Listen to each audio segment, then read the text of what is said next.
as we are reminded, இன்றைக்கு நமக்கு ஞாபகமூட்டக்கூடிய இந்த ஆராதனை என்னவென்று சொன்னால், ஆண்டவராகிய இயேசு சிலுவையில் மரித்தார். அவர் சிலுவையில் தொங்கும்போது மரிப்பதற்கு முன்பாய் அவர் ஒரு முக்கியமான 7 வார்த்தைகளை பேசினார் என்று நமக்கு தெரியும். 7 வார்த்தைகள் தானே பேசினாரு? ஓகே, மாற்று கருத்து இல்லைல்ல? He spoke 7 words. இன்றைக்கும் கூட அந்த வார்த்தைகளை பார்க்க போகிறோம். கண்களை மூடுவோமா? ஆண்டவரே, அடியேனை மறைத்து நீர் வெளிப்படுத்தக்கூடிய வார்த்தைகளை தெளிவாய் எங்களுக்கு கற்றுத்தாரும். ஏனென்றால் இன்றைக்கும் வருஷத்துல கடைசி இன்னொரு பகுதிக்குள்ள வரும்போது, இன்னொரு ஆண்டவரே புனித வெள்ளிக்கிழமைக்குள்ள வரும்போது உங்களுடைய வசனங்களை நாங்கள் தியானிக்க எங்களுக்கு கிருபையை கொடுத்திருக்கிறீர். அதற்காக நன்றி. நீ சொல்லுகிற வார்த்தைகள் எங்களுடைய செவிகளுக்கு ஆண்டவரே ஒரு மாற்றத்தை கொண்டு வரட்டும். And we pray that the Holy Spirit will help us to understand the words that I speak, because the words will never be mine but it will be yours. So take charge, lead us, in Jesus' name we pray, and all God's people will say amen, amen, amen. 7 வார்த்தைகள் பாருங்க. Christmas அதுவும் Easter என்ற பண்டிகை வரும்போதும் நம்ம என்ன செய்வோம் தெரியுமா? அந்த 2 நாட்களை தான் நல்லா கோலாகலமா கொண்டாடுவோம். கரெக்டா? we tend to celebrate the 2 important seasons, which is Christmas and Easter. Good ஃப்ரைடேக்கு யாராச்சும் வீட்டுக்கு விருந்தாளிகள் எல்லாம் கூப்பிட்டு வாங்க கலிக்குரு அப்படிலாம் யாராச்சும் சொல்லுவீங்களா, செய்வீங்களா? இது வரைக்கும் செஞ்சதில்லை, செஞ்சாலும் தப்பு கிடையாது. ஏனென்றால் இந்த 2 காரியங்களை தான் பெரிய வெள்ளிக்கிழமையை ஒதுக்கிவிட்டு ஈஸ்டரையும் கிறிஸ்துமஸையும் தான் நம்ம பெருசா கொண்டாடுவோம். ஏனென்றால் அதை பொறுத்த வரைக்கும் அது ஒரு நல்ல நாள். But how many of you know that Good Friday is also a season to celebrate? பெரிய வெள்ளிக்கிழமை அல்லது புனித வெள்ளிக்கிழமை என்று சொல்லுகிற இந்த நாளும் ஒரு கொண்டாடக்கூடிய ஒரு நாள் தான். ஏனென்றால் ஈஸ்டரை, அவர் உயிர்த்தெழுந்த நாளை நாம் கொண்டாட வேண்டும் என்று சொன்னால் we need to understand what actually happened at Good Friday before I start celebrating Easter or Resurrection Sunday. ஒரு காரியத்தை புரிய வேண்டும் என்று சொன்னால் மேலோட்டமாய் புரிந்தால் பத்தாது, அதனுடைய ஆழத்துக்குள்ள போனால் தான் நமக்கு தெளிவு கிடைக்கும். Do you understand what I'm saying? In case you want to do something which is so important, you can't just go on the superficial and look at things and then you say I understand. That is not going to work. It will only work when you are clear, when you know the full understanding of that matter that you want to look into. அப்பொழுதுதான் ஒரு தெளிவு கிடைக்கும். இந்த 2000 ஆண்டுகளுக்கு முன்பாய் ஆண்டவராகிய இயேசு பேசின வார்த்தைகள் 2000 ஆண்டுகளுக்கு முன்பாய் தான் பிரயோஜனமானது. இப்போ அது பிரயோஜனமானது இல்லை என்று யாரேனும் பேசுவீர்கள் என்று சொன்னால் அதை தவறு என்று நான் இன்றைக்கு சுட்டிக்காட்ட ஆசைப்படுகிறேன். I would like to enlighten you that the word spoken by our Lord Jesus Christ 2000 years ago is only valid during those times and not now. If you are thinking like that, and I want to politely say that you are so wrong. Because even today, the 7 words of our Lord Jesus Christ speaks volumes of his expectation. அவருடைய எதிர்பார்ப்பை அவர் சிலுவையில் பேசினார். நேரத்தை எடுத்துக்கொள்ளாதபடிக்கு 7 வார்த்தைகளை I want to do this the first time. This is the first time I'm doing the 7 words, and I feel that the 7 words are so essential during these seasons. இந்த காலகட்டங்களில் இந்த 7 வார்த்தைகளுக்கு பின்பாய் இருக்கிற அர்த்தங்களை நாம் சபையாய் புரிந்து கொள்வது ரொம்ப ரொம்ப ரொம்ப முக்கியம். And if you are not writing down, I want you to take a picture, because all the 7 words have a significance. Let's go with the first verse. முதல் வசனத்தை கர்த்தர் சொன்னார். அந்த வார்த்தை என்னவென்று பார்க்கும்போது அவர் மன்னிப்பை குறித்து சொல்லுகிற ஒரு வார்த்தையாய் இருக்கிறது. திருப்பிக் கொள்ளலாமா? எந்த வசனம்? லூக்கா 23ஆம் அதிகாரம் 34வது வசனம். அதுதான் ஆண்டவர் பேசின முதல் வார்த்தை. அப்பொழுது இயேசு, பிதாவே, இவர்களுக்கு மன்னியும், தாங்கள் செய்கிறது இன்னதென்று அறியாதிருக்கிறார்களே என்றார். அவருடைய வஸ்திரங்களை அவர்கள் பங்கிட்டு சீட்டு போட்டார்கள். In English it says, Jesus said, Father, forgive them, for they do not know what they are doing. Amen. ஆண்டவர் சொன்ன முதல் வார்த்தை. 7 வார்த்தைகள் பேசினார். முதல் வார்த்தை, go back to that slide earlier, which says this verse speaks about God's attributes. Do you know what's the meaning of attributes? அவருடைய குணாதிசயங்களில் ஒரு நல்ல குணாதிசயம் என்ன தெரியுமா? அவர் ஒரு மன்னிக்கிற தேவன். Amen. Hallelujah. அவர் ஒரு மன்னிக்கிற தேவன். How many of you know that the words of a dying person is so important? மரித்து போகிற கட்டத்துல சில பேர் முக்கியமான காரியங்களை பேசுவாங்க, நம்ம செவி கொடுத்து கேட்போம். ரைட்டுங்களா? அப்படித்தானே? அப்பா அம்மா, பாட்டி தாத்தா, மனைவி கணவன் அப்படிலாம் இருக்கும்போது 2-3 வார்த்தை கடைசியா பேசுவாங்க. அந்த வார்த்தைகளை எங்க வச்சுக்குவோம்? மனசுலயே வச்சுக்குவோம். ரைட்டுங்களா? 1 யோவான்ல பார்க்கும்போது பவுல் யோவான் கடைசி வார்த்தைகளை எழுதுகிறார். அவர் அந்த வார்த்தைகளை எழுதும்போது, when John writes the letters, 1 John, 2 John and 3 John, he was about 80 years old. That's what the scholars are saying. அவர் சொன்ன வார்த்தைகள் பார்க்கும்போது ஒவ்வொன்றும் அது ஒரு முக்கியமான காரியங்களை வெளிப்படுத்துகிற வார்த்தைகளை அவர் அவருடைய கடிதங்களில் எழுதியிருப்பார். இங்கு பார்க்கும்போது சிலுவையில் பலியாய் வேதனையோடு வலியோடு இருக்கிற தேவன், அவர் மற்ற காரியங்களை பார்க்காதபடிக்கு அவருடைய முதல் வார்த்தை வரும்போது என்னை விடுதலையாக்கும் என்று வரவில்லை. எப்படி வருகிறது? ஆண்டவரே, இவர்களை மன்னியும், இவர்கள் செய்தது தவறில்ல, இவர்கள் தெரியாமல் செய்கிறார்கள் என்று சொல்லுகிறார். Now, forgiveness. Don't you think it's a very essential thing today? Yes.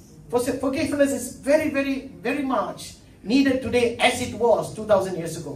2000 ஆண்டுகளுக்கு முன்பாக அவர் மன்னியும் என்று சொன்ன அந்த வார்த்தை, அது இன்றைக்கு ஜனங்களுக்கு தேவைப்படுகிறது. குறிப்பாக ஆண்டவர் யாரை மன்னிக்கிறார்? Who is he forgiving? The very people who was killing him. அவருக்கு அந்த அவருடைய கொலை செய்வதற்கு உடந்தையாக இருந்தவர்களை அவர் என்ன செய்கிறார்? மன்னிக்கிறார். இன்னைக்கு நானும் நீங்களும் அந்த சிலுவையில இருந்திருப்போம் என்று சொன்னால் என்ன செய்திருப்போம்? கொஞ்சம் யோசிச்சு பாருங்க, கற்பனை பண்ணி பாருங்களேன். நம்ம சிலுவையில இருக்கிறோம், அடிக்கப்பட்டிருக்கிறோம், நொறுக்கப்பட்டிருக்கிறோம், உடம்பெல்லாம் வலிக்குது, வேதனையா இருக்கு, ஆணிகள் பாய்ந்திருக்கு, முள்முடி சூழப்பட்டிருக்கு. உங்களுக்கு என்ன தோணும்? ஒன்னு ரெண்டு காரியம் தான் தோணும். ஒன்னு சீக்கிரம் செத்துடணும், இல்லனா என்னை இந்த வழியில் இருந்து என்னை நீக்கிவிடும் என்று சொல்லுகிற இரண்டு காரியம் தான் will appear to you. You can never think of anything if you are on that cross. You'll be only thinking, either I die right now or I come out of this imprisonment. ஆனால் ஆண்டவரை பாருங்க, அந்த வலி வேதனைகளை பார்க்கும்போது எத்தனை பேர் Passion of the Christ பாத்தீங்க? Many of you say, okay. சரி, பார்க்காதவங்க கை தூக்கி பாருங்க பாப்போம். Passion of the Christ எத்தனை பேர் பார்க்கல? ஒண்ணு, சரி, ரெண்டு, ஓகே ஓகே. நெட்ஃபிளிக்ஸ்ல வெரியா இருக்கு, please go and see that. நம்ம நினைக்கிறோம் அதுதான் ரொம்ப கொடூரம்னு. But scholar says that is only part. That is only part of what Jesus went through.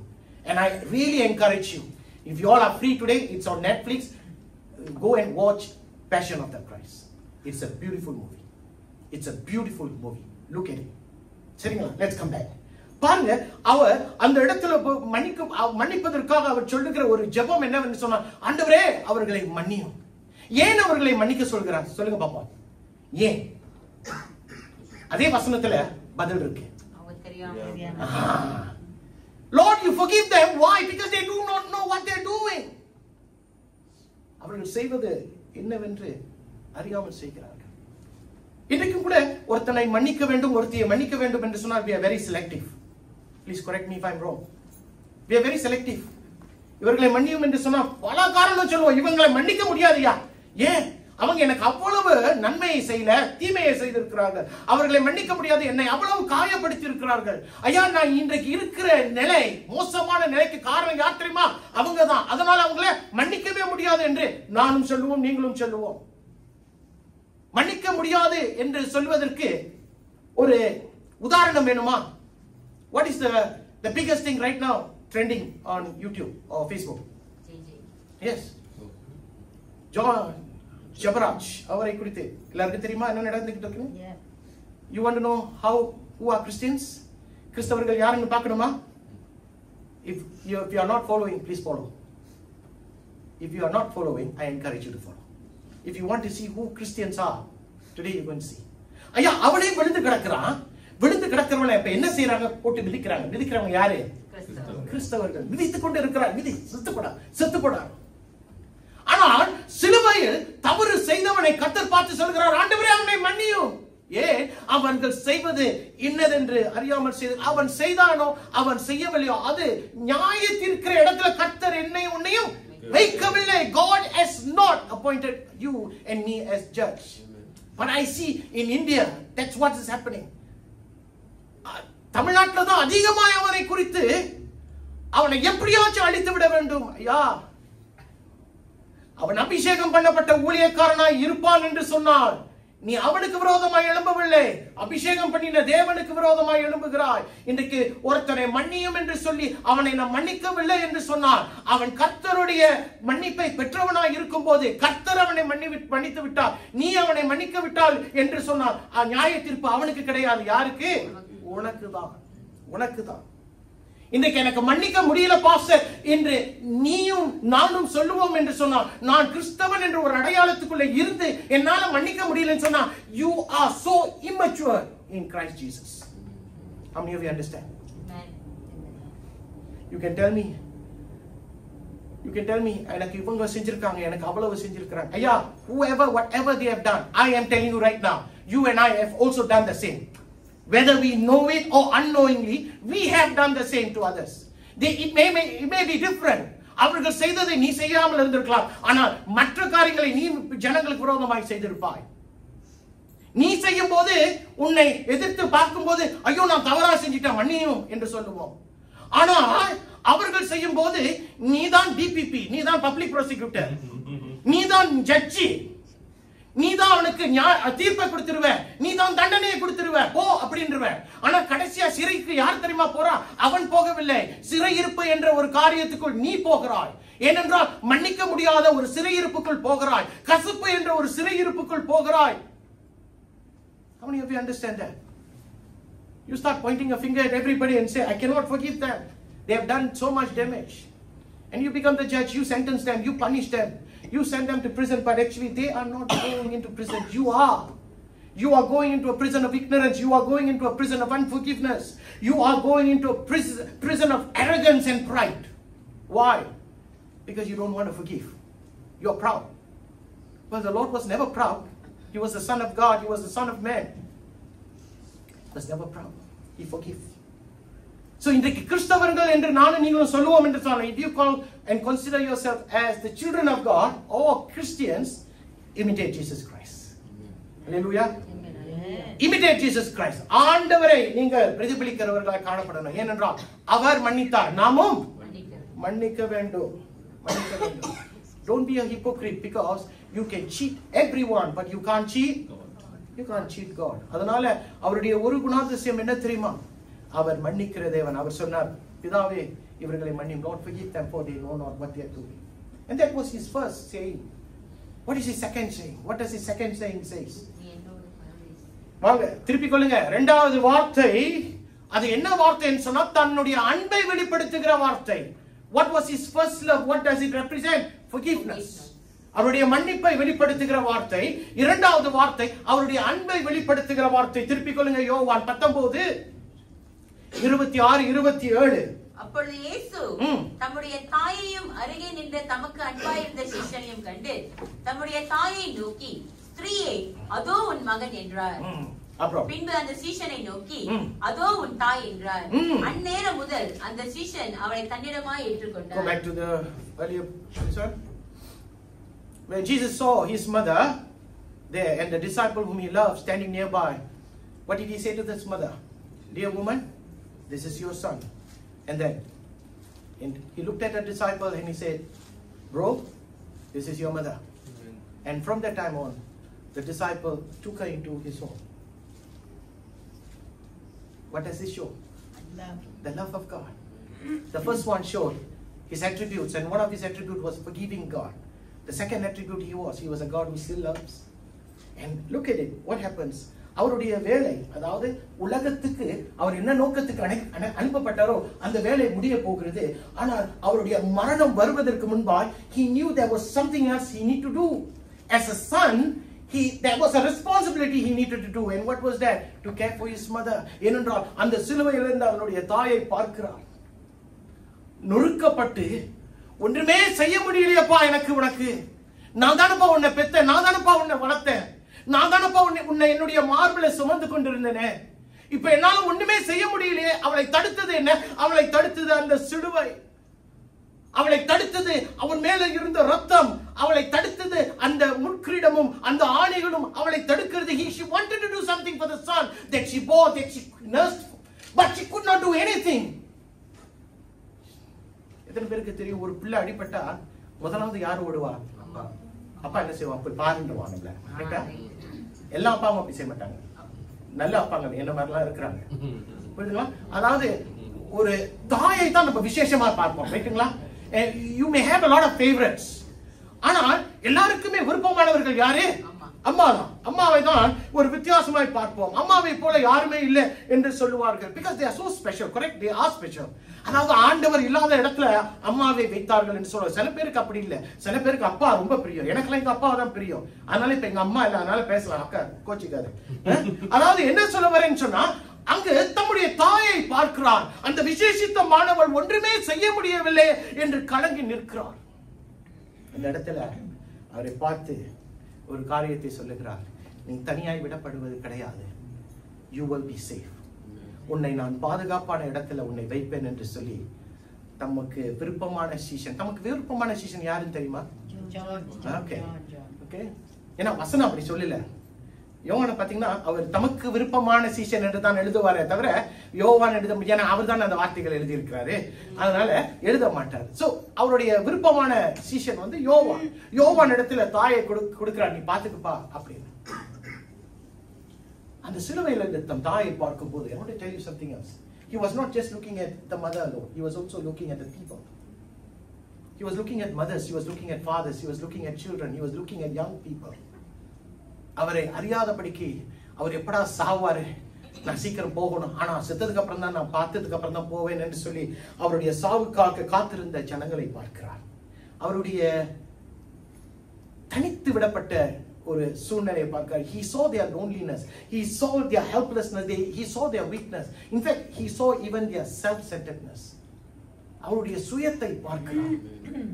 அதாவது அந்த இடத்திலும் தம்முடைய அன்பை வெளிப்படுத்துகிற தேவன் இவர்களுக்காக அன்பை வெளிப்படுத்தினார் என்பதை அவர் சொல்லியும் அவர்கள் அதை ஏற்றுக்கொள்ளவில்லையே என்று சொல்லி அவர்களை பார்க்கிறார். அன்றைக்கு அந்த தாய்க்கு ஏதேனும் ஒன்றை செய்யணும், ஆனால் அந்த தாய்க்கு எதுவுமே செய்ய முடியல. இன்றைக்கும் திருச்சபையான நமக்கு we too want to do something for him, but are we doing anything for him? Because அவர் தம் தாயை பார்த்தது போல he is still looking at the church today. அவர் சபையையும் என்னையும் உன்னையும் பார்த்து கொண்டிருக்கிறார். என்னவரையும் ஒன்னாலையும் அவருக்கு எதையுமே செய்ய முடியாது. How many of you agree with me? நானும் நீங்களும் எவ்வளவுதான் பிரயாசப்பட்டாலும், எவ்வளவுதான் பலம் உள்ளவர்களாய் வல்லமை உள்ளவர்களாய் இருந்தாலும், I and you cannot do anything for him, but he can do something for us. He still can forgive, he still can love us. How many of you understand that? அவர் இன்றைக்கும் அன்பை வெளிப்படுத்துகிறார். கருசனை உள்ளவராய், அவருடைய கிருபையை ஊற்றிக் கொடுக்கிறவராய், அவருடைய அன்பை காட்டுகிறவராய் யாருக்கிட்ட இருக்கிறார்? அவரை நோக்கி பார்க்கிறவர்கள். புரியுதுங்களா? தம் தாய் சிலுவையில் இருக்கிற தம்முடைய மகனை கூர்ந்து பார்க்கிறார். இன்றைக்கு ஆண்டவரே ஆண்டவரே என்று சொல்றவங்க கூட சில நேரங்களில் ஆண்டவர் என்ன செய்கிறார் மாட்டாங்க, பார்க்க மாட்டாங்க, பார்க்கவே மாட்டாங்க, தேட மாட்டாங்க. நீ கிட்டையே வரல, நீ அவரை பார்க்கவே மாட்ட, ஆனால் ஆண்டவர் எனக்கு உதவி செய்யணும். நியாயமா நியாயம் இல்லையா? எனக்கும் புரியலைங்க. அந்த பெரும்பாடு உள்ள ஸ்திரீ அவங்க இருக்கா, the woman who was suffering with the blood issue, அவளுக்கு சுகம் கிடைத்தது எதனால தெரியுமா? அவ கிட்ட வந்தா, ஆண்டவர் கிட்ட வந்தா, கிட்ட வந்து வஸ்திர ஓரத்தை அவள் தொடுகிறாள். நான் தூரத்துல இருந்து பெற்றுக்கொள்கிறேன். நீ கிட்ட வந்தாதானே, தொட்டாதானே நீ பெற முடியும். You need to see God in order to go to God. And when you go to God, you can't stand there. You are in need, so you need to touch him. அவரிடத்தில் வருகிறவரை அவர் புறம்பே தள்ள மாட்டார் என்று வசனம் சொல்லுகிறது. எப்படி தம்முடைய தாயாரை தம்முடைய பிரியமான சீஷனாகிய யோவான் இடத்தில் ஒப்பு கொடுத்தாரோ, அதே போல இன்றைக்கு அவர் இல்லாத இடத்தில் சபையை யார் இடத்துல ஒப்பு கொடுத்திருக்கார் சொல்லுங்க பாப்போம். பரிசுத்த ஆவியின் இடத்துல ஒப்பு கொடுத்திருக்கார். திருப்பி கொள்ளுங்க. யோவான் 14ஆம் அதிகாரம் 16வது வசனம். யாராச்சும் சத்தமா படிங்க பாப்போம். நான் பிதாவை வேண்டிக் கொள்வேன், அப்பொழுது என்றைக்கும் உங்களுடனே கூட இருக்கும்படிக்கு சத்திய ஆவியாகிய வேறொரு தேற்றளவாளனை அவர் உங்களுக்கு தந்தார். And I will ask the Father and he will give you another counselor to be with you forever. Next one. என் நாமத்தினாலே பிதா அனுப்ப போகிற பரிசுத்த ஆவியாகிய தேற்றளவாளனை எல்லாவற்றையும் உங்களுக்கு போதித்து நான் உங்களுக்கு சொன்ன எல்லாவற்றையும் உங்களுக்கு நினைப்பூட்டுவார். அல்லேலூயா. எத்தனை பேருக்கு தெரியும் பரிசுத்த ஆவியானவர் இன்றைக்கு நம்மை தேற்றுகிற தேவனாய் இருக்கிறார், நம்மை நடத்துகிற தேவனாய் இருக்கிறார். இன்றைக்கு பரிசுத்த ஆவியானவருடைய அந்த வழி நடத்துதல் இல்லாம நானும் நீங்களும் ஒரு சராசரி வாழ்க்கை தான் வாழ்ந்து கொண்டிருக்கிறோம். And if you are not careful, I want to remind you that without the power of the Holy Spirit resting on you and me, I and you are not living an extraordinary life, but living a life of an ordinary person. And that's not what we are called for. அதற்காக நானும் நீங்களும் அழைக்கப்படவில்லை. Because today, even today, God is stretching out his hands to you and to me. He is stretching out, saying what? I still love you. Would you come to me? சில பேர் ஆண்டவருடைய கரத்தை பார்த்துட்டு அந்த கரத்தை பிடிப்பதற்காக கிட்ட போய் அவரை பிடித்துக் கொள்ளுகிறாங்க. சில பேர் அவர் கரத்தை பார்த்துட்டு எனக்காக கரத்தை நீட்டுறீங்களா இல்லைன்னா அவருக்காக கரத்தை நீட்டுறீங்களா, ஓ அவருக்காகவா என்று எண்ணி அறியாமையில இன்னும் தூரத்துல நிற்கிறார்கள். நாட்கள் எப்படிப்பட்ட நாட்கள்? கொடிய நாட்கள், ஆண்டவர் வரக்கூடிய நாட்கள். இன்றைக்கு அவருடைய அன்பு, சிலுவையில் காணப்பட்ட அந்த அன்பு இன்றைக்கும் எனக்காக உனக்காக வெளிப்பட்டுக் கொண்டிருக்கிறது. நம்முடைய தாயார் அவரை பார்த்தார். எத்தனை பேர் இன்றைக்கு அவரை இன்னும் பார்த்து கொண்டு இருக்கிறீங்க? சும்மா பார்க்கல, உணர்ந்து பார்க்கணும். உணர்ந்து பார்க்கணும் பிரியமானவர்களே. அப்பதான் அவர் செய்த காரியங்களை நம்மால அறிந்து கொள்ள முடியும், புரிந்து கொள்ள முடியும். You can't just see for the sake of seeing. You need to really scrutinize and see God so that you will be able to know the forgiveness of God, which was the first saying, and secondly His love of God, the love of God. இரண்டாவது காரியம். மூன்றாவது காரியத்துக்குள்ள போவோம். மூன்றாவது காரியம் எதை குறிக்கிறது என்று சொன்னால் His assurance. What is the meaning of assurance? தமிழ்ல என்னது? நிச்சயம், assurance, நிச்சயம். ரைட்டா? அவருடைய நிச்சயம். His assurance. அந்த வார்த்தையை பார்க்கலாமே. என்ன வார்த்தை? லூக்கா 23:43வது வசனம். இயேசு அவனை நோக்கி, இன்றைக்கு நீ என்னுடனே கூட பரதீசில் இருப்பாய் என்று மெய்யாகவே உனக்கு சொல்லுகிறேன் என்றார். ஆமென். ஆங்கிலத்தில் அரேஞ்ச் படிங்க பாப்போம். Jesus answered him, tell you the truth today, you'll be with me in paradise. Now, I'm going to paint you a picture right now. Please look at me. 2000 ஆண்டுகளுக்கு முன்பாய் 3 பேரை கொல்கதா மலைக்கு நேராய் கொண்டு போகிறார்கள். எதற்கு? அவர்களை சிலுவையில் அறைய வேண்டும் என்று சொல்லி. 2 பேர் கள்ளர்கள். The word is not thief, the word is robbers in English. ஆனா robbers கூட தமிழ்ல நம்ம கள்ளர்கள் தான் சொல்ல முடியும். They were robbers. ஆனால் அவர்களோடு நடுவில் 3வது நபராய் யார் கடந்து போகிறார்? நம்முடைய அருள்நாதர் இயேசு கடந்து போகிறார். 3 பேரும் வழியில் இருக்கிறார்கள். 3 பேரும் மரணத்துக்கு நேராய் போகிறார்கள். Are you following the picture right now? 2 பேர் அந்த கள்ளர்கள் இருக்கிறார்கள். இந்த அவர்களோடு வந்து கொண்டு சிலுவையை சுமந்து கொண்டு இருக்கிற அந்த நபரை குறித்து அறிந்திருக்கிறார்கள். Now the 2 robbers who are also going to face execution have also heard about the 3rd man who was among the 2. அந்த 2 பேரும் ஆண்டவராகிய இயேசு கிறிஸ்து நடுவுல போகிறார். அவரை குறித்து அறிந்திருக்கிறார்கள். அதுல ஒருவன் அவருடைய வார்த்தைகளை கேள்விப்பட்டிருக்கிறான். அதுல ஒரு வார்த்தை அவர் என்ன சொல்லி இருக்கிறாரா? நான் பிதாவின் குமாரன் என்று சொன்ன ஒரு வார்த்தையை அவன் அறிந்திருக்கிறான்.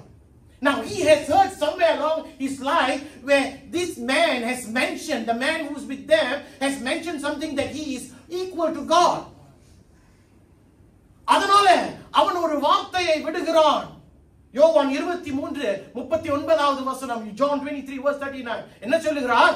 அன்றியும் சிலுவையில் அறையப்பட்ட குற்றவாளிகளில் ஒருவன், நீ கிறிஸ்துவானால் உன்னையும் எங்களையும் ரட்சித்துக்கொள் என்று அவரை இகழ்ந்தான். மன்னியும் லூக்கா 23 மன்னியும் யோவானில் லூக்கா 23:39. One of the criminals who hung there heard insults at him. He said, aren't you the Christ? Save yourselves and us. இந்த குற்றவாளிக்கு என்ன ஆசைப்பட்டு கொண்டிருக்கிறான்? சொல்லுங்களேன். அவனுக்கு என்ன வேணுமா? ஒரு விடுதலை வேணுமா? He wants to be saved. Yes, he wants to be saved. அவன் சிலுவையில் நடுவுல யார் இருக்கிறார்? ஆண்டவர் இருக்கிறார். அவன் பக்கத்துல இருந்துகிட்டு என்னை ரட்சியும், உன்னை நீ ரட்சியும், என்னையும் ரட்சியும் என்று சொல்லி பக்கத்துல இருக்கிறான். ஆனால் அவன் இடத்துல என்ன இல்ல? மனம் மாறுதல் இல்ல, மனம் திரும்புதல் இல்லைங்க. Correct? There was no repentance in him. But where was he standing? He was standing beside the Savior. அப்படிதானே சபைகள்ல காணப்படுகிறோம். ஆண்டவராகிய இயேசு கிறிஸ்துடைய பக்கத்து வீட்டுல இருக்கிற மாதிரியே சில பேர் எப்படி இருப்பாங்க? இருந்துகிட்டு சொல்லுவோம். ஆனா பக்கத்துல தான் இருக்கிறாங்க. மனம் திரும்புதல் இல்லையே. There is no repentance. I'm not pointing a finger at anybody. I'm just stating what I feel and what I prepared today. அவன் பக்கத்துல தான் இருக்கிறான், ஆனால் அவன் இடத்துல மனம் திரும்புதல் இல்லையே. அப்ப ஆண்டவர் அமைதியா இருக்கிறார், அமைதியா இருக்கிறார். ஆனால் பக்கத்துல இன்னொருத்தன் இருக்கிறான், அவனும் குற்றவாளி தான், அவனும் கள்ளன் தான். There is another guy on the other side of the Lord Jesus Christ. He too was a criminal. He too is awaiting death. அவனுக்கும் வலி இருக்கிறது, அவனுக்கும் வேதனை இருக்கிறது, அவனுக்கும் ரத்தம் சொட்டி கொண்டு இருக்கிறது. அவனையும் ஆணியினால் அடிக்கப்பட்டிருக்கிறார்கள். அந்த இடத்துல ஜனங்கள் சத்தமிட்டு கொண்டு இருக்கிறார்கள். அந்த இடத்துல ராணுவ வீரர்கள் அவர்களை கட்டித்துக் கொண்டும் கட்டளையிட்டுக் கொண்டும் இருக்கிறார்கள். There is so much chaos down there. And this man, the other man, with so much pain and so much hurt, standing on that cross, had another burden pushed into him. I want you to picture this. அவனே ஒரு வலி வேதனையில இருக்கான், அவனுக்கு இன்னொரு அழுத்தம் அவனை மூடுகிறது. என்ன அழுத்தம் தெரியுமா? தான் தவறு செய்திருக்கிறேனே. அவனுடைய பாவம் அவனுக்கு முன்பாய் காணப்படுகிறது. His sin was appearing before him. The convicting things is starting to happen within him. அவன் செய்த காரியங்கள், அவன் எடுத்த தவறான முடிவுகள், அவன் எடுத்த தீர்மானங்கள் இந்த வேளையில அவனை இன்னும் அழுத்தி கொண்டு இருக்கிறது. அவனே வேதனையில இருக்கிறான், but it is pushing him even more harder. And he also knows this man who's in the middle. நடுவுல தொங்கிக் கொண்டிருக்கிற அந்த மனிதனை இவனும் அறிந்திருக்கிறான். அவர் விசேஷித்தமானவன் என்றும் அறிந்திருக்கிறான். அவருடைய வார்த்தைகளை கேட்டிருக்கிறான், இப்பொழுது விசுவாசிக்கிறான். அவருடைய வாக்குத்தத்தங்களை கேட்டிருக்கிறான், இப்பொழுதும் விசுவாசிக்கிறான். அவனுக்கே தெரியல, ஆனால் அவனுடைய வாய் புறப்பட்டு ஒரு வார்த்தையை சொல்லுகிறது. 42வது வசனம். இயேசுவை நோக்கி, ஆண்டவரே, நீர் உம்முடைய ராஜ்யத்தில் வரும்போது அடியேனை நினைத்தருளும் என்றார். And this man, despite the pain, despite the burden, was so burdened with him about his conviction, about his life. He knew he made the wrong choices, he made the wrong decision. Yet this thing was so hurting within him that without him knowing, he's opening up his mouth and trying to share something with the man in the middle. And he says like this, Jesus, remember me when you come in your kingdom. ஆண்டவரே, நீ ராஜ்யத்துக்குள் வரும்போது என்னை நினைத்தருளும் என்று. அப்படிப்பட்ட ஒரு வேதனையான, it is a moment, it is a place where you will never be able to expect an answer. அந்த இடத்துல அந்த மற்றொரு கள்ளன் அவரிடத்துல எப்படி பேசுகிறான்? நீ கிறிஸ்து என்றால், நீ மேசியா என்றால் என்னை ரட்சியும் என்று இழிவாய் பேசுகிறான். ஆண்டவர் அமைதியாய் இருக்கிறார். இப்ப இந்த பக்கத்துல இருக்கிறவன் சொல்கிறான், ஆண்டவரே என்னை நினைத்தருளும், நீ ராஜ்யத்துக்குள்ள வரும்போது என்னை நினைத்தருளும் என்று ஜெபிக்கும் போது அந்த இடத்துல he would never expected an answer. அவன் ஒரு பதிலை எதிர்பார்த்திருக்க முடியாது. ஆனால் அவனுடைய காதுகள் கேட்கும் இடத்துல அவனுக்கு ஒரு மெல்லிய சத்தத்தை அவன் கேட்கிறான். 43வது வசனம். இயேசு அவனை நோக்கி, இன்றைக்கு நீ என்னுடனே கூட பரதீசில் இருப்பாய் என்று மெய்யாகவே உனக்கு சொல்கிறேன். And Jesus answered him and he said, I tell you today, I tell you the truth today, you will be with me in paradise. Amen சொல்லுங்களேன். Hallelujah. அல்லேலூயா. அங்க ஒருவன் மனம் திரும்பாமல் ஆண்டவருடைய பக்கத்துல இருக்கிறான். ரட்சிப்பு இல்ல, ஒண்ணுமே இல்ல, எனக்கு அற்புதம் செய்யும் சொல்லும்போது ஆண்டவர் அமைதியாய் இருக்கிறார். மற்றொரு பக்கத்துல அவன் குற்றவாளிதான், அவன் பாவிதான், அவன் தவறு செய்திருக்கிறான், உண்மைதான். ஆனால் ஆண்டவரே என்னை நினைத்தருளும் என்று சொல்லும் பொழுது அவனுடைய மன தாக்குதலும் அவனுடைய மன பாரமும் அவனை அசைக்கும் போது அவன் தேவனிடத்தில் ஒப்படைத்த, ஆண்டவர் என்னை நினைத்தருளும் என்று சொல்லும் பொழுது அந்த இடத்துல அவன் பதிலை எதிர்பார்க்காத பட்சத்தில் கூட ஆண்டவர் அவனுக்கு பதிலை கொடுத்து, நீ பயப்படாத, நீ என்னுடனே இன்றைக்கு பரதேசில் இருப்பாய் என்று ஆண்டவர் சொன்னார். அல்லேலூயா சொல்லுங்களேன். அல்லேலூயா. அல்லேலூயா. நீ ஆண்டவருடைய பக்கத்துல உண்மையாய் அவரிடத்தில் நிற்பாய் என்று சொன்னார், உனக்கு உன்னுடைய வாழ்க்கையில் கர்த்தர் பதிலை கொடுப்பார்.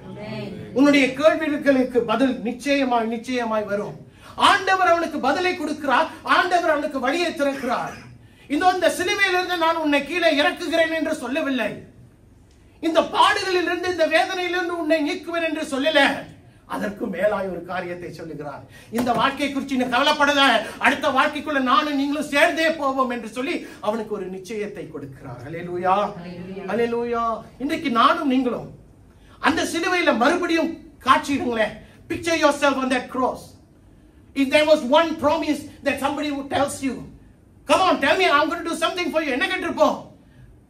சொல்லுங்களேன், என்ன கேட்டிருப்போம்? ஐயா, அந்த சிலுவையின் பாட என்னிடத்திலிருந்து எடுத்து போடும் என்று சொல்லுவார். ஆண்டவர் சொல்றாரு, I can promise you even better. I can promise you even better. When your eyes is on the Lord Jesus Christ. Amen. When you understand the actual pain. You know what is real? உண்மை என்ன தெரியுமா? அவருடைய வழி உண்மை தானே, அவருடைய சிலுவை பாடுகள் உண்மை தானே, அவருடைய வாக்குத்தத்தம் இன்றைக்கு நீ என்னுடனே பரதேசியில் இருப்பாய் என்று சொன்னாரே அந்த வார்த்தை உண்மை தானே, அவருடைய பாடுகளை அனுபவிப்பதற்காக சிங்காசனத்தை விட்டு பூலோகத்தில் வந்தாரே அது உண்மை தானே. நல்லா யோசிச்சு பாருங்களேன். நல்ல உண்மை. அவருடைய வேதத்தின் வார்த்தைகள் நிறைவேறுவதற்காக தம்முடைய எல்லாவற்றையும் விட்டுவிட்டு, தம்முடைய சுயத்தை, தம்முடைய தேவகுமாரன் என்ற அடையாளத்தை விட்டுவிட்டு எனக்காக உங்களுக்காக பாவத்தை சுமக்க வந்தாரே உண்மைதானே. அவர் மரித்ததுனால மரணத்தை ஜெயித்தார். அவர் மரித்ததுனால பரதேசி நிச்சயம் நமக்கும் இருக்கிறது. அவர் மரித்ததுனால, because he died, death was defeated, and because he died, paradise is assured for you and me. யாருக்கு? எல்லாருக்குமே. அல்லேலூயா சொல்லுங்களேன். அப்ப முதல் காரியம், முதல் வார்த்தையில அவருடைய குணாதிசயத்தில் எதை பார்க்கிறோம்? மன்னிக்கிற தன்மையை பார்க்கிறோம். இரண்டாவது அவருடைய வார்த்தையில் அவருடைய இரண்டாவது குணாதிசயம் எதை பார்க்கிறோம்? அவருடைய அன்பை பார்க்கிறோம். மூன்றாவது குணாதிசயத்தை என்ன பார்க்கிறோம்? அவருடைய உத்தரவாதம், the assurance. என்ன assurance? If you are in Christ, you are not only a new creation, but you are assured of paradise. Hallelujah. அதற்காக தானே நானும் நீங்களும் அவ்வளவு பிரயாசப்பட்டு வாழ்ந்துட்டு இருக்கிறோம். பாவத்தை விட்டு, பாவ காரியங்களை விட்டு. எதுக்காக? ஆண்டவரே ஒரு நாள் நானும் உங்களோட இருக்கணும்பா, அந்த ராஜ்யத்தில் இருக்கணும். அதுக்காக தானே. That's why we all are striving to become better people. Hallelujah. இன்றைக்கும் நான்காவது வசனத்தை பார்ப்போமே. நான்காவது வார்த்தை என்ன சொல்லுகிறதுன்னு சொன்னா அவருடைய புலம்பலை காட்டுகிறது. The fourth saying reflects his despair. ஏன் வார்த்தையை பார்ப்போமே. வார்த்தை என்ன சொல்லுது? மார்க் 15ஆம் அதிகாரம் 34 33 6 மணி நேரம் முதல் 9 மணி நேரம் வரைக்கும் பூமி எங்கும் அந்தகாரம் உண்டாயிற்று. 9 மணி நேரத்திலே இயேசு எலோயி எலோயி லமா சபக்தானி என்று மிகுந்த சத்தமிட்டு கூப்பிட்டார். அதற்கு என் தேவனே என் தேவனே ஏன் என்னை கைவிட்டீர் என்று அர்த்தம். And at the 9th hour Jesus cried out in a loud voice, Eloi Eloi lama sabachthani, which means my God, why have you forsaken me? Now listen carefully. This is something different.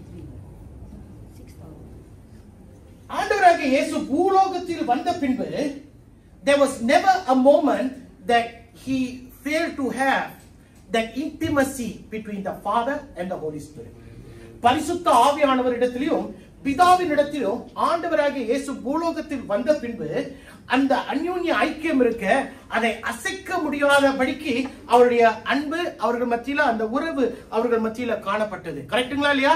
ஏனென்றால் அதனாலதான் அவர் அற்புதங்களை செய்தார், அதனாலதான் அவர் தேவனுடைய குமாரன் என்று வெளிப்படுத்தினார். ஆனால் சிலுவையில, but at the cross, I want you to understand this, at that cross there was one moment, this was the only moment when the Lord Jesus felt abandonment.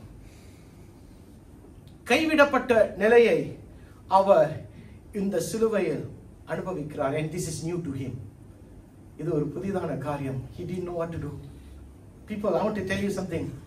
ஆண்டவராகிய இயேசு கிறிஸ்து பிதாவினிடத்திலும் பரிசுத்த ஆவியினிடத்திலும் அவ்வளவு நெருக்கமாய் இருந்து இந்த இடத்துல அவருடைய அன்பையும் அவருடைய உதவியையும் அந்த இடத்துல பார்க்க முடியலன்னு சொல்லும்போது he felt abandoned, he felt forsaken.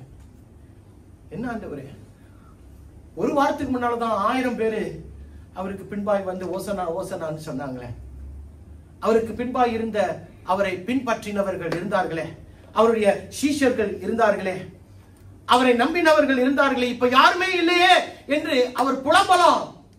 Yes, he felt cheated, he felt forsaken, because a week ago there were so many followers, people who said Hosanna, Hosanna to the King of the Jews.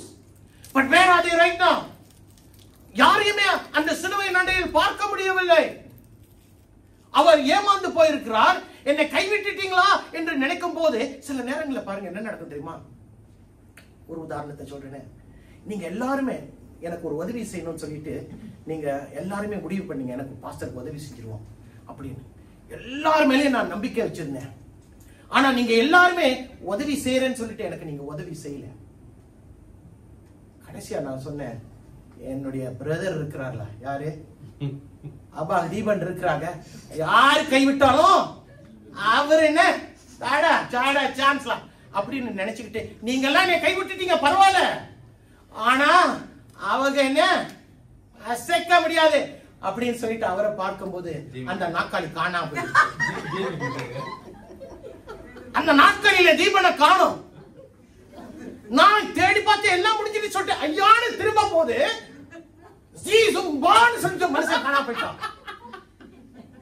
எப்படி இருக்கும் யோசிச்சு பாருங்களேன். இல்ல எப்படி இருக்கும்னு யோசிச்சு பாருங்க.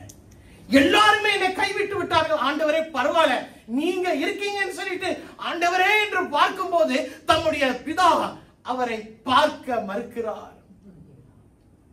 He thought there was a little bit of hope, at least not in this earth, but I know there will be a little bit of hope because I am not from here, I am from above, and I know I will get my help from above. But he looks up, but he gets none.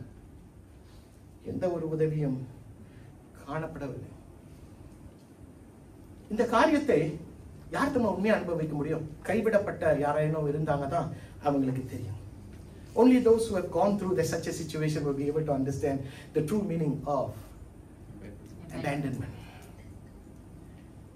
அது மட்டும் இல்ல, மத்தேயு 27ஆம் அதிகாரத்தில் 45வது வசனத்துல மத்தேயு எழுதின சுவிசேஷத்துல இது மட்டும் தான் காணப்படும். இந்த இடம் பாருங்க பாப்போம். 6 மணி நேரம் முதல் 9 மணி நேரம் வரைக்கும் பூமி எங்கும் அந்தகாரம் உண்டாயிற்று. Now from the 6th hour until the 9th hour darkness came over the land.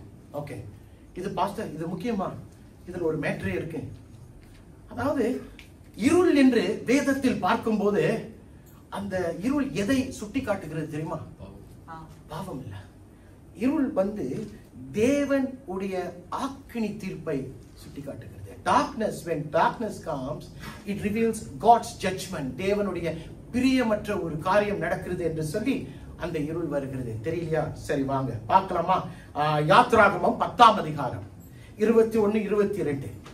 அப்பொழுது கர்த்தர் மோசேயை நோக்கி, தடவி கொண்டிருக்கத்தக்கதான இருள் எகிப்து தேசத்தின் மேல் உண்டாகும்படிக்கு உன் கையை வானத்திற்கு நேராக நீட்டு என்றார். மோசே தன் கையை வானத்திற்கு நேராக நீட்டினான். அப்பொழுது எகிப்து தேசத்திற்கு 3 நாள் மட்டும் காரிருள் உண்டாயிற்று. Go back to that 21 and it says, then the Lord said to Moses, now stretch out your hand towards the sky so that darkness will spread over Egypt. Darkness that can be felt. So Moses stretched out his hands towards the sky and total darkness covered all Egypt for 3 days. இந்த சம்பவத்தை எல்லாருக்கும் ஞாபகம் இருக்கா? இந்த சம்பவம் நடக்கும்போது அங்க என்ன நடக்குது தெரியுமா? தேவன் இஸ்ரவேலர்களை நியாயம் தீர்க்கவில்லை, எகிப்தியர்களை நியாயம் தீர்க்கிறார். ஞாபகம் இருக்கா அந்த காரியம்? அந்த இடத்துல கர்த்தர் ஒரு இருளை அனுப்புகிறார். ஏனென்றால் அந்த 10 வாதைகளில் அந்த இருளும் ஒரு வாதை தான். அந்த வாதைகள் எதை சுட்டி காட்டுகிறது சொன்னா தேவனுடைய நியாய தீர்ப்பை எகிப்தியர்கள் மேல சுட்டி காட்டுகிறது. Now darkness is actually an act of judgment from God. இப்ப என்ன நடக்கிறது என்று சொன்னால் அந்த இருள் ஆண்டவராகிய இயேசு கிறிஸ்து சிலுவையில் தொங்கும்போது அந்த காரிருள் இப்ப பூமியை நிரப்புகிறது. Meaning God is judging the world. And who's the victim in this case? His son. அவருடைய குமாரன் பலியாய் காணப்படுகிறார். Hallelujah. என் தேவனே நீர் என்னை ஏன் கைவிட்டீர் என்று மகன் தகப்பனை பார்த்து கேட்கிறார். இப்ப நான் உங்கள்கிட்ட கேட்கிறேன், கர்த்தர் பிதாவானவர் மகனை கைவிட்டாரா? யோசிச்சு சொல்லுங்க.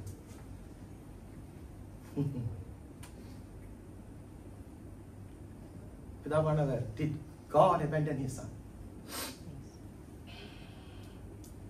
Okay, let's put it this way.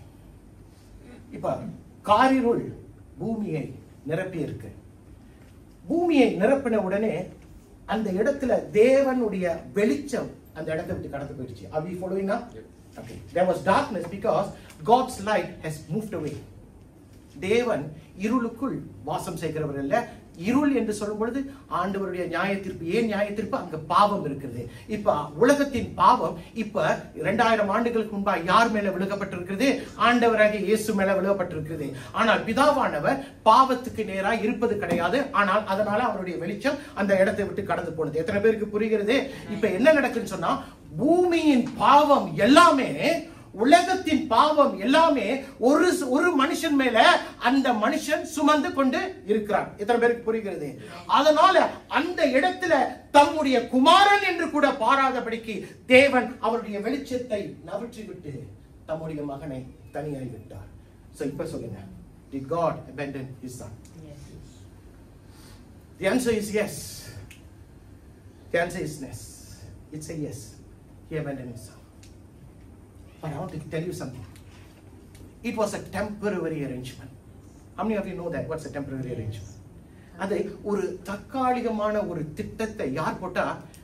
பிதாவும் மகனும் ஒன்றிணைந்து வா உட்காந்து காஃபி குடி, ஒரு விஷயத்தை பேசணும்னு சொல்லிட்டு அந்த பேசியிருக்கலாம். சரி, இந்த மாதிரி செய்ய பாரு, நீ என்ன நினைக்கிறேன், இதுதானா, வேற வழி இல்லையா? இப்பதான் குமாரன் கேட்டிருக்கலாம், is there any other way? No way, நீ தான் போகணும். இதெல்லாம் திட்டம் எவ்வளவு நாளைக்கு? இந்த ஒரு குறுகிய காலத்துக்கு தான். குறுகிய காலத்துல எவ்வளவு வழின்னு ஒரு சமயம் ஆண்டவருக்கு தெரிஞ்சிருக்காது. ஏனென்றால் கெத்செமனே தோட்டத்துல அவர் ஆண்டவர்கிட்ட சொல்றாரு ஒரு காரியத்தை, பிதாவே உங்களுடைய சித்தம் ஆனால் இந்த பாத்திரம் என்னை விட்டு நீங்கட்டும். There was one part of him that did not want to go to the cross. He didn't want to go to the cross. But then at the end of the day he said, never mind, it is not my will that I came to come, that your will be done. So குமாரனும் பிதாவும் ஒன்றிணைந்து இந்த திட்டத்தை தீட்டினார்கள். அதனால என்ன நடக்கிறது? ஒரு குறுகிய காலகட்டத்தில் இப்ப பிதா அவருடைய வெளிச்சத்தை வெளியே கொண்டு வந்து தம்முடைய குமாரனை இருளுக்குள்ள தள்ளிவிட்டார். Now both of them are in a difficult situation. ஏனென்றால் தம்முடைய ஒரே பேரான குமாரன், கரெக்டா? யோவான் 3:16, கரெக்டா? God so loved his only begotten son. தேவன் தம்முடைய ஒரே பேரான குமாரனை, அப்படி என்று வசனம் சொல்லுது, தம்முடைய ஒரே பேரான குமாரன் இப்போ பாவத்தின் கட்டுக்குள்ள இருக்கிறான், அந்த இருளுக்குள்ள இருக்கிறான் என்று கர்த்தர் பிதாவானவர் தம்மை தனிப்படுத்திக் கொள்கிறார். அதனால அவரால் அங்க பார்க்க முடியல. இங்க குமாரன் என்ன செய்கிறார்? ஆண்டவரே ஆண்டவரே ஏன் என்னை கைவிட்டீர் என்று புலம்புகிற வேளையில அவருக்கு தெரியும் ஆண்டவர்கிட்ட வரமாட்டார். ஏனென்றால் இப்ப பாவத்தின் பெருக்கம் யார் மேல இருக்கிறது? என் மேல இருக்கிறது. அதனால வரமாட்டார். ஆனால் வேதம் நிறைவேறும் வண்ணமா ஆண்டவரை குறித்து இப்படியாய் சொல்லப்பட்டிருக்கிறதை நிறைவேற்றுவதற்காக ஆண்டவர் இந்த காரியத்தை சொல்லுகிறார். என் தேவனே என் தேவனே ஏன் என்னை கைவிட்டீர்? எந்த வசனம்? எங்க பார்க்கலாம் அந்த வசனத்தை? Do you know where it is? It is in Psalms 22. I did not prepare that. சங்கீதம் 22 அதை நாம் பார்க்கலாம். என் தேவனே என் தேவனே ஏன் என்னை கைவிட்டீர்? Now I give you the good news. The good news is because the Lord God abandoned his son 2000 years ago, there is an assurance for his people, which is there will be no abandonment for anyone who is in Christ. Amen. Hallelujah. அவர் தம்முடைய குமாரனை விட்டு கொடுத்ததுனால, ஒப்பு கொடுத்ததுனால, கைவிட்டது நிமித்தம் இன்றைக்கு சபையாயிருக்கிற எனக்கும் உங்களுக்கும் கைவிடப்படுவேன் என்ற ஒரு பயம் இருக்கும் என்று சொன்னால், I want to assure you, நீங்கள் கைவிடப்படக்கூடியவர்கள் அல்ல. ஆமென் சொல்லுங்களேன். ஏனென்றால் உனக்காக எனக்காக அவர் தம்முடைய குமாரனை அன்றைக்கு கைவிட்டார். அதனால இன்றைக்கு நானும் நீங்களும் கர்த்தருக்குள்ள இருக்கிறபடினால் நாம் கைவிடப்படக்கூடியவர்கள் அல்ல. I always say this, there is no victory without pain. வலி இல்லாமல் வெற்றியை பார்க்க முடியாது. ரைட்டுங்களா? அதனால இன்றைக்கு வெற்றி யாருக்கு தெரியுமா? ஆண்டவருக்கு தான். ஆண்டவராகிய இயேசுவுக்கு தான் வெற்றி. ஆனால் பார்க்கும்போது வேதனையிலே மரித்து போய் விட்டார் என்று ஜனங்கள் நினைத்தார்கள். பிரியமானவர்களே, that temporary separation brought about a greater reconciliation. அந்த தற்காலிகமான பிரிவு ஆண்டவரை நிரந்தரமான ஒரு உறவுக்குள் கொண்டு வந்தது. அதனால இன்றைக்கு நானும் நீங்களும் ஏன் களி கூற வேண்டும் தெரியுமா? அவர் பிதாவின் சித்தத்தை செய்து அவருடைய வார்த்தைகளை பார்க்கும்போது நிச்சயத்தை கொடுத்தார், மன்னிப்பை கொடுத்தார், அன்பை கொடுத்தார். இந்த வசனம் எதை காட்டுகிறது? 4வது எதை காட்டுகிறது? அவருடைய குணாதிசயங்களில் எதை காட்டுகிறது? அவரும் மனுஷன் தானே. அவர் கலங்குகிறார். 5வது வசனத்தை பார்க்க போகிறோம். ஏனென்றால் அந்த 4வது தொடர்ச்சி இந்த 5வது வசனத்தில். 5வது வார்த்தை எதை குறிக்கிறது? அவருடைய எதிர்பார்ப்பு. Now his fifth verse talks about his expectation. வசனம் என்ன? யோவான் 19:28 வசனம். அதன் பின்பு எல்லாம் முடிந்தது என்று இயேசு கிறிஸ்து அறிந்து தேவ வாக்கியம் நிறைவேறத்தக்கதாக தாகமாய் இருக்கிறேன் என்றார். ஆங்கிலத்தில் Later knowing that all have now completed, and so the scripture was fulfilled. Jesus said, "I am thirsty." I'm thirsty. Now, this is very simple. You don't need rocket science to know this. The Lord Jesus Christ was the Son of God, right? Are we all in agreement with that? Yes. Okay, now, when he came to the earth, உலகத்துக்குள் வந்தபோது அவர் தம்முடைய தேவனுடைய குமாரன் என்ற அடையாளத்தை விட்டு மனித குமாரன் என்ற ஒரு அடையாளத்துக்குள் கடந்து போனார். Are we all in agreement with that too? Yes. Okay. இப்ப மனித குமாரன் என்று சொல்லும் பொழுது அவர் மனிதனுடைய ஒவ்வொரு காரியங்களும் அவருக்குள், அவருடைய சரீரத்துக்குள், அவருடைய சிந்தைக்குள் காணப்படுகிறது. Am I right to say that? புரியுதுங்களா? அவருக்கும் எல்லா காரியங்களும் நமக்கு பாடு அனுபவிப்பது, வலி இருப்பது, காய்ச்சல் வருவது, சளி வருவது அவருக்கும் வரும். என்றால் அவர் மனித குமாரனாய் இருக்கிறார். இப்போ நல்லா கேளுங்க, மனுஷன் 12 மணில இருந்து 6 மணி வரைக்கும் சிலுவையில உட்கார்ந்து இருக்கிறாரு. ரைட்டுங்களா? சிலுவையில இருக்கிறார். உச்சி வெயில் மண்டைய. அப்ப பாருங்க, மலை ஓரத்துல இருக்கிறாரு. மலை ஓரத்துல அந்த வெயிலின் நடுவுல அவர் மனிதனாய், நல்லா பாருங்க, அதற்கு முன்பாய் அவர் எத்தனை தடவை அடிக்கப்பட்டார் வசனம் தெரியுமா உங்களுக்கு? அவர் எத்தனை தடவை அடிக்கப்பட்டார்? 39 தடவைகள். ரோமர் அதிகாரத்தின்படி, அவருடைய சட்டத்தின்படி 39 whips. 39 தடவைகள் அடிக்கப்பட்டார். முட்கிரீடம் சூட்டப்படுகிறார். இங்கே ஆணிகள், கால்களில் ஆணிகள், ரத்தம் இல்ல. வசனம் சொல்லுது அவருடைய ரத்தம் இல்லாதபடிக்கு தண்ணீர் வெளியே வந்தது என்று வசனம் சொல்லுகிறது. அவர் ரத்தம் இல்லாதபடிக்கு பலவீனமாய் இருக்கிறார். நானும் நீங்களும் 2.4 கிலோமீட்டர் ஓடினதுக்கு அப்புறம் முதலாவது எதை கேட்போம்? ஐயா கொஞ்சம் தண்ணியே குடியா அப்படின்றோம். இப்ப மனுஷன் 6 மணி நேரம் இருக்கிறாரு. அவர் தேவகுமாரன் அல்ல, இப்பொழுது மனுஷகுமாரன். இப்ப அவர் எதை கேட்பாரு? தண்ணியை தானே கேட்பாரு. You don't need rocket science to know this, right? He's thirsty, and so he asked for water. எனக்கு தாகமா இருக்கு அப்படின்றாரு. அவரு ரத்தத்தை எல்லாம் உறிஞ்சி எடுத்துட்டாங்க. வழியில எல்லாமே இல்ல.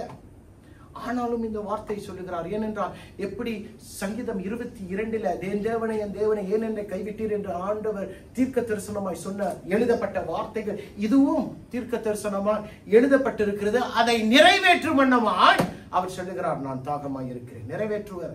சொல்லுங்க, படிங்க பார்ப்போம். சங்கீதம் 69 3வது வசனம். நான் கூப்பிடுகிறதினால் இளைத்தேன், என் தொண்டை வறண்டு போயிற்று.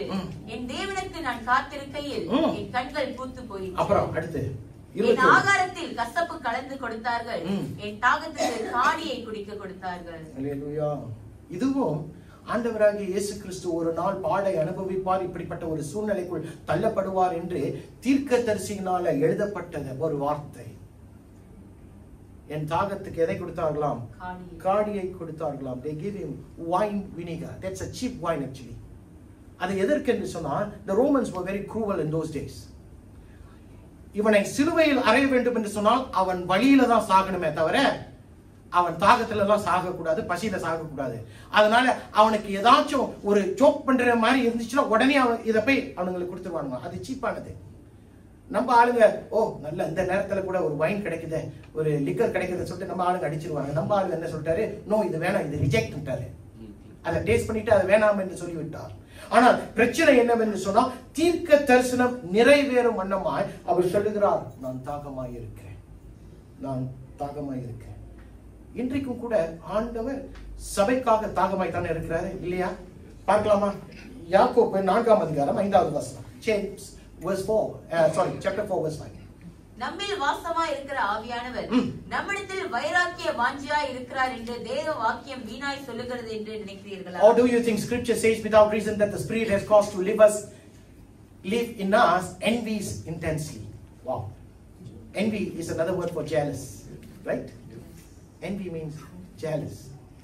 Now, பிதா, குமாரன், பரிசுத்த ஆவி 3 பேரும் திரியேக தேவன். நம்புறீங்களா எல்லாரும்? அப்படி என்று சொல்லும்போது பரிசுத்த ஆவியானவர் என்றைக்குமே அவர் செய்கிற ஒவ்வொரு காரியத்திலையும் ஒரு மனுஷன் அல்லது ஒரு மனுஷியை யாருக்கிட்ட கூட்டிட்டு போவார் தெரியுமா? ஆண்டவராகிய இயேசு கிறிஸ்து கிட்ட தான். Now the Holy Spirit has a responsibility. Whatever he does, he will always point each and every man or woman towards the Lord Jesus Christ. இப்ப அதுதான் சொல்றார். இப்ப அவர் தாகமாய் இருக்கிறேன் ஆண்டவர் சொல்லும்போது இப்ப ஆவியானவர் சொல்லுகிறார், இன்னும் நான் தாகமாய் இருக்கிறேன்.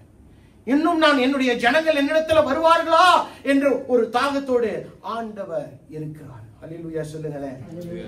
பிரியமானவர்களே, அன்றைக்கு ஆண்டவர் தாகமாய் இருந்தார். இன்றைக்கும் நானும் நீங்களும் அவர் கிட்ட சேர வேண்டும் என்று தாகமாய் தான் இருக்கிறார். Even today the Lord thirsts that I and you draw nearer to him.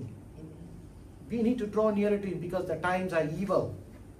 நாட்கள் கொடிய நாட்கள் என்று வசனம் சொல்லுகிறது. தாகம் உள்ளவன் மேல் கர்த்தர் தண்ணீரை ஊற்றுகிறார். அல்லேலூயா.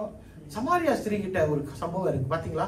யோவான் 4ஆம் அதிகாரம் 13வது வசனத்துல அவள்கிட்ட போய் ஒரு காரியத்தை சொல்லுகிறார். என்ன சொல்லுகிறாரு? இந்த தண்ணீரை குடிக்கிறவனுக்கு நான் தாகமா இருக்கிறேன் சொன்னார் தானே? ஞாபகம் இருக்கா? நான் தாகமா இருக்கேன், எனக்கு தண்ணி கொடுமா அப்படின்றாரு. அப்ப அந்த காரியத்தை பார்க்கும்போது இயேசு அவளுக்கு பிரதியுத்தரமாக, இந்த தண்ணீரை குடிக்கிறவனுக்கு மறுபடியும் தாகம் உண்டாகும். 14, நான் கொடுக்கும் தண்ணீரை குடிக்கிறவனுக்கோ ஒரு காலம் தாகம் உண்டாகாது. நான் அவனுக்கு கொடுக்கும் தண்ணீர் அவனுக்குள்ளே நித்திய ஜீவ காலமாய் ஊறுகிற நீரூற்றாய் மாறுகிறது. அல்லேலூயா.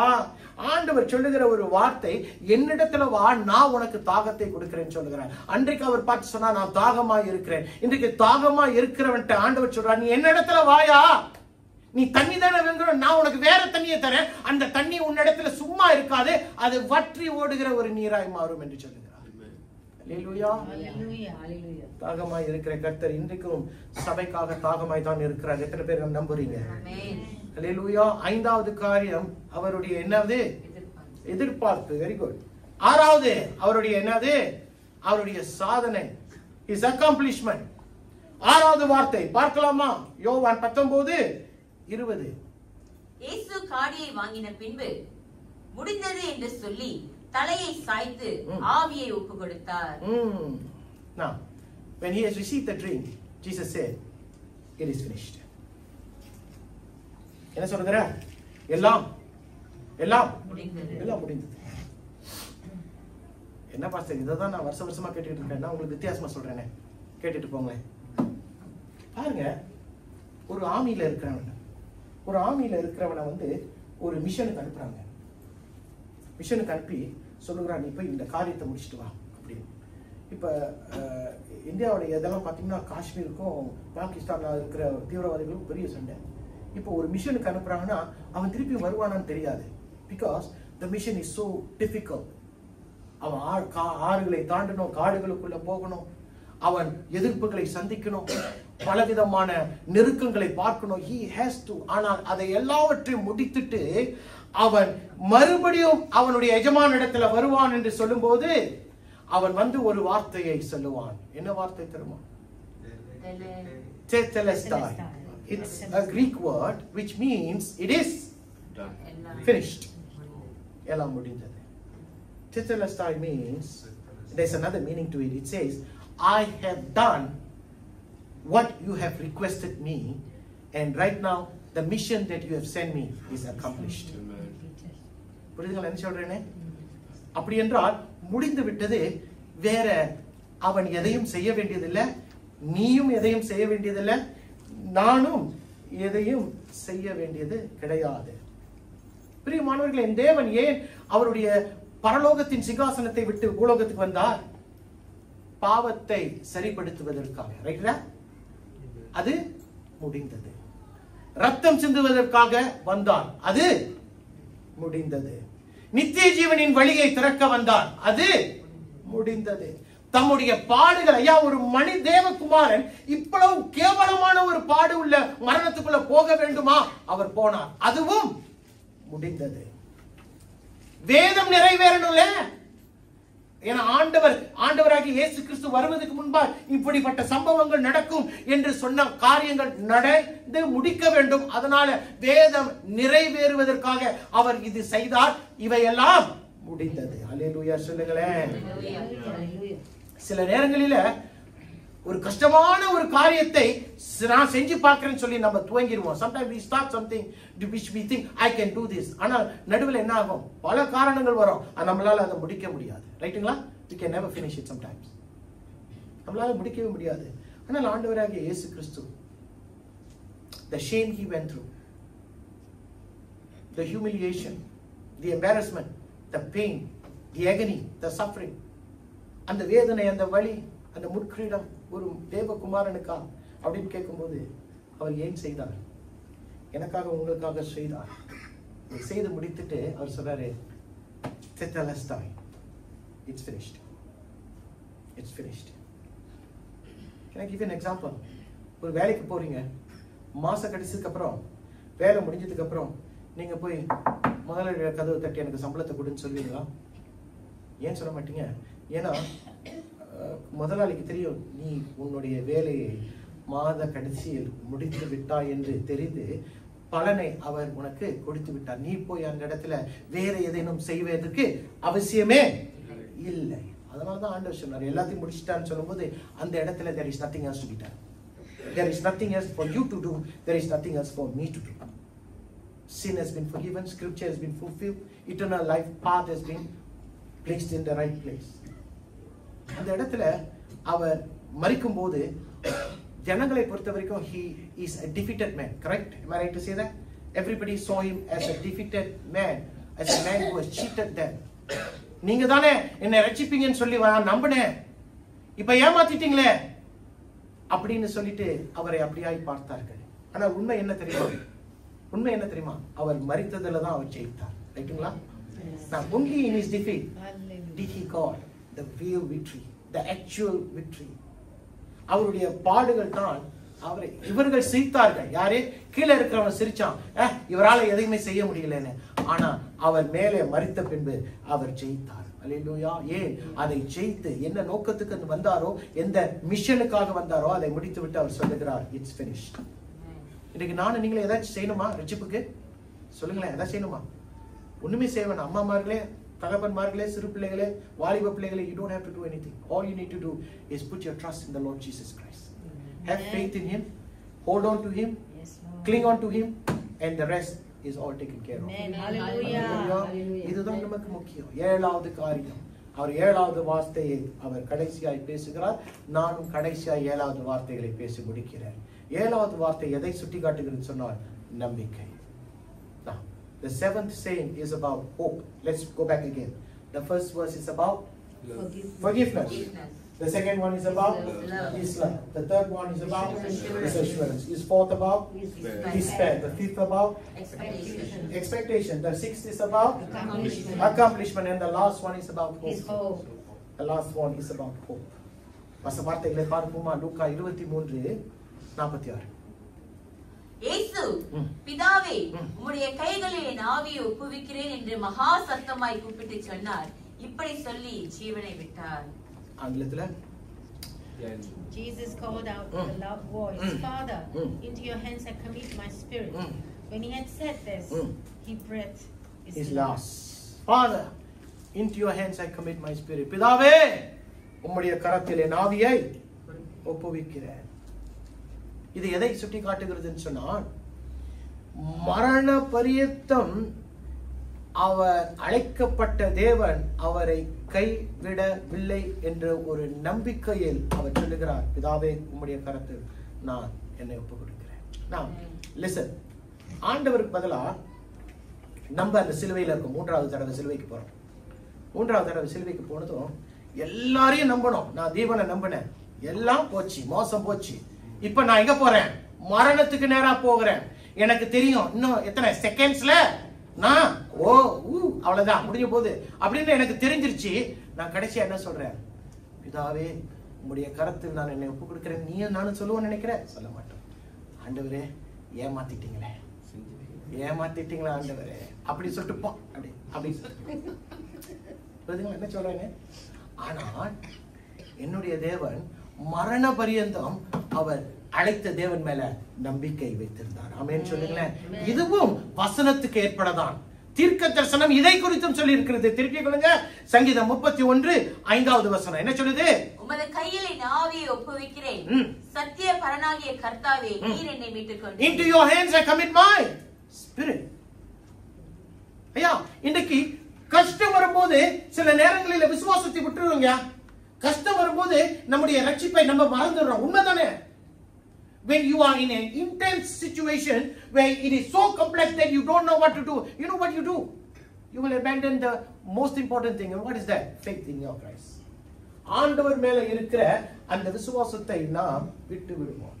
ஆனால் ஆண்டவராகிய இயேசு கிறிஸ்துவை பாருங்க, மரண பரியந்தம் இருளின் மரண பள்ளத்தாக்கில நடக்கும் போது ஆண்டவர் சொல்கிறார், பிதாவே உம்முடைய கரத்துல நான் என்னை ஒப்புக் கொடுக்கிறேன். Now the Lord Jesus Christ was placing his life which is ready gone. அவருடைய ஆவியும் அவருடைய ஆத்துமாவையும் யாருடைய கரத்துல ஒப்புக் கொடுக்கிறார்?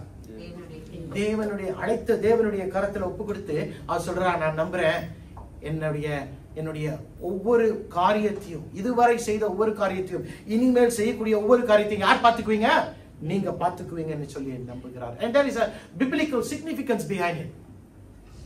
இதுக்கு ஒரு வேதத்தின் ஒரு அர்த்தம் ஒன்று இருக்கிறது. என்னவென்று சொன்னால், இன்றைக்கும் கூட விசுவாசத்தையும் நம்பிக்கையும் நாம் மற்றவர்கள் மேல வைக்கிறோம், வேலையின் மேல வைக்கிறோம், மனிதர்கள் மேல, அதிகாரிகள் மேல வைக்கிறோம், ஊழியக்காரர்கள் மேல வைக்கிறோம். ஆனால் நான் சொல்லுகிறேன், இன்றைக்கு இது எல்லாமே உண்மைதான், தேவைதான். ஆனாலும் உன்னுடைய மேலான நம்பிக்கையும் விசுவாசமும் யார் மேல இருக்கணும்? உன்னை அழைத்த தேவன் மேல இருக்கணும். எத்தனை பேர் ஆமென் சொல்லுவீங்க? உன்னுடைய வெயிலின் காலங்களில் நீர் ஆண்டவரை நம்பணும், இருளின் காலங்களில் ஆண்டவரை நம்பணும், மழையின் காலங்களில் ஆண்டவரை நம்பணும். சுனாமி உன்னை தாக்கும் போது நீ என்ன செய்யணும்? ஆண்டவரை நீ நம்பி இருக்கணும். ஏனென்றால் ஆண்டவர் நம்பினார், அது மட்டும் இல்ல, நம்பி கீழ்ப்படிந்தார். அதான முக்கியம். It's one thing about being hopeful, it's about one thing about being in faith, but it is definitely another thing to comply with obedience, so that your hope and your faith becomes complete. Correct? How can you not complete your mission without obedience?